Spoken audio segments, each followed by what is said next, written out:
اگر یہ مکہ اور مدینہ کے مفتی ہیں تو یہ بھی مکہ اور مدینہ کے مفتی تھے. اس لیے آپ ان مکہ اور مدینہ کے مفتیوں کو بھی یاد رکھیں جو 1923 سے پہلے تھے.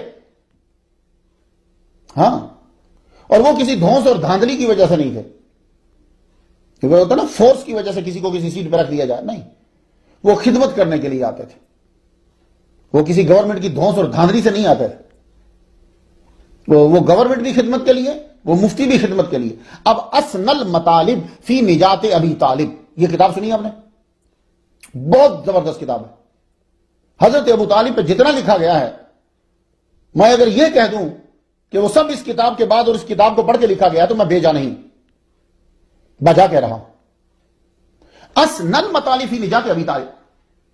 اعلی حضرت عظیم البرکت شام رضا خان بریلوی رحمۃ اللہ علیہ کے استاد، اب بہت دھیان سے جملہ سنا، اب جو لوگ اس میری تقریر کے بعد کفر کے فتوے لگائیں گے ہو سکتا ہے مجھے نکال بھی دیں، تو اب یہ چیز میں ان کی نظر کرنا چاہتا ہوں. اعلی حضرت عظیم البرکت شام رضا خان بریلوی رحمۃ اللہ علیہ کے استاد شیخ مفتی مکہ و مدینہ سید احمد زینی دہلان مکی رحمۃ اللہ علیہ نے مولا علی کے والد کو حضرت ابو طالب لکھا ہے اپنی کتاب کے اندر، اور ثابت کیا ہے کہ وہ مسلمان تھے، وہ نجات یافتہ ہے. وہ کتاب ہی لکھ رہے ہیں اسن المطالب فی نجات ابی طالب. کون حضرت ابو طالب کے ایمان کا قائل ہے؟ اعلی حضرت کے استاد. آپ نے ان کے ایمان پہ پوری کتاب لکھ دی. مفتی مکہ و مدینہ سید احمد زینی دہلان مکی رحمۃ اللہ علیہ. استاد کیسے ہیں؟ اعلی حضرت کے کیسے استاد ہوئے؟ انجمن ضیاء طیبہ ویب سائٹ ہے، اس ویب سائٹ پہ مضمون لکھا ہوا ہے.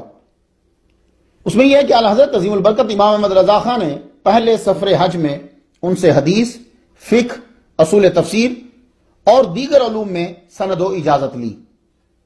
پہلا جب حج کیا تو ان سے جا کر اجازت لی. اور یہ عظیم بزرگ مفتی مکہ و مدینہ سید دہلان مکی رحمۃ اللہ علیہ کی ولادت ہوئی ہے 1231 ہجری میں، اور آپ کا وصال ہوا ہے مکہ میں 1304 ہجری میں. آپ نے حضرت ابو طالب رضی اللہ تعالیٰ عنہ پہ رسالہ کیوں لکھا؟ اعلی حضرت کے استاد نے یہ رسالہ کیوں لکھا؟ خود ہی اپنی کتاب میں اس کی وجہ بتاتے ہیں. اب بڑے دھیان سے سنیے، ذرا دل تھام کے سنیے. علامہ سید محمد بن عبد رسول، بعض جگہ صرف رسول لکھا ہوا ہے، البرزنجی الحسینی المدنی الشافعی رحمۃ اللہ علیہ نے ایک رسالہ لکھا تھا 1088 میں.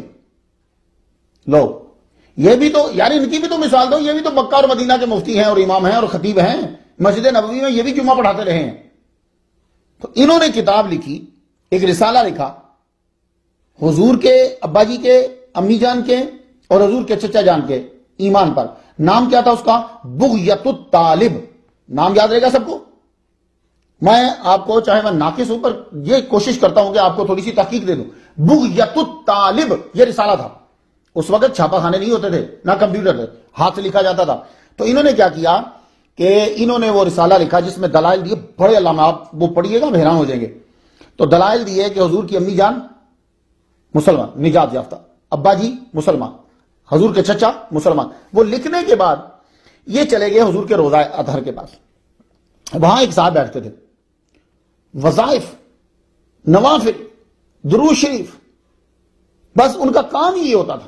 یہ ان کے پاس گئے اور کہنے لگے کہ یہ رسالہ میں نے حضور کی امی جان پہ، حضور کے ابا جی پہ، حضور کے چچا جان، ان کے اسلام پہ لکھا ہے. آپ یہ رسالہ جا کر حضور کے جو پردہ ہے قبر کے پاس وہاں نیچے رکھ دیجئے.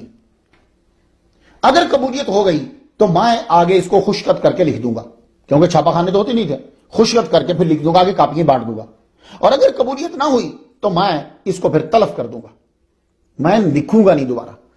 2 دن حضور صلی اللہ علیہ وآلہ وسلم کے قبر مبارک کے قریب جو پردہ ہے وہاں رہے. 2 دن کے بعد علامہ برزنجی رحمۃ اللہ علیہ یہ گئے. جب گئے تو جا کر اس بزرگ سے کہنے لگے، شیخ سے یہ کہنے لگے کہ مسودہ جو ہے وہ لے آئیے. قبولیت کا اشارہ ہو گیا.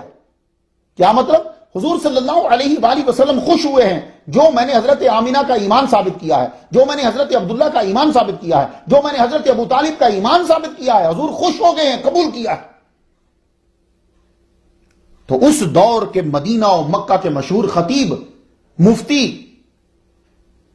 علامہ برزنجی رحمۃ اللہ علیہ، پورا نام میں نے آپ کو بتا دیا، محمد بن عبد رسول اور محمد بن رسول دونوں طرح لکھا ہوا ہے. یہ شافعی تھے، تو انہوں نے وہ پھر اس کو بڑا خوبصورت کر کے لکھا. تو یہ رسالہ ہاتھ لگا اعلی حضرت عظیم البرکت احمد رضا خان بریلوی رحمۃ اللہ علیہ کے استاد کے ہاتھ لگا. انہوں نے پھر اس رسالے کو مزید تحقیق اور آسان فہم کر کے اس کو پھر آگے پہنچایا.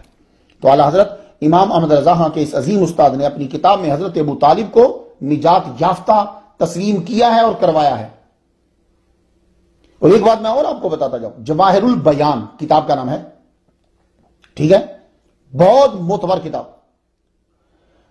اعلی حضرت کے والد، اس میں یہ لکھا اعلی حضرت کے والد 26 شوال 1295 ہجری حج کو گئے، اور وہاں اکمل الفضلاء، یہ میں عبارت اسی کی سنا رہا ہوں جواہر البیان کی، اکمل الفضلاء حضرت مولانا سید احمد دہلان شیخ الحرم وغیرہ سے مقرر یعنی پھر سند حدیث حاصل فرمائی.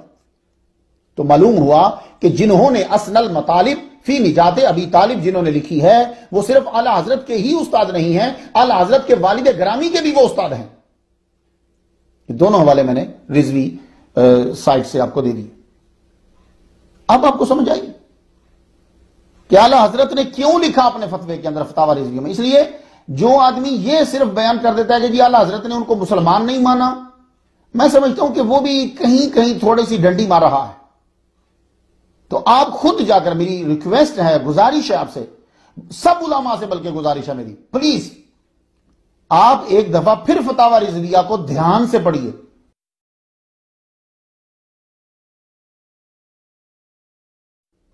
تو اعلی حضرت نے وہ جو کتابوں نے آج تک کتابیں لکھی ہیں، ظاہر ہے جو بخاری اور مسلم نے لکھا صاحب نے اسی طرح ہی لکھنا ہے، اپنی طرف سے تو لکھیں گے نہیں ہے.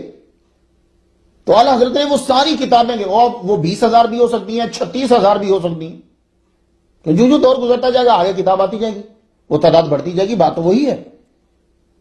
تو آپ نے اعلی حضرت کا فیصلہ پڑھنا ہے فتاوی رضویہ میں، اور وہ آخر میں ہی ہے کہ جو حضرت ابو طالب کو مومن مانتا ہے اس کی تکفیر کا ہم لوگ فتویٰ نہیں دیں گے. یہ خلاصہ بیان کر رہا ہوں، جا کے پڑھ لیجیے.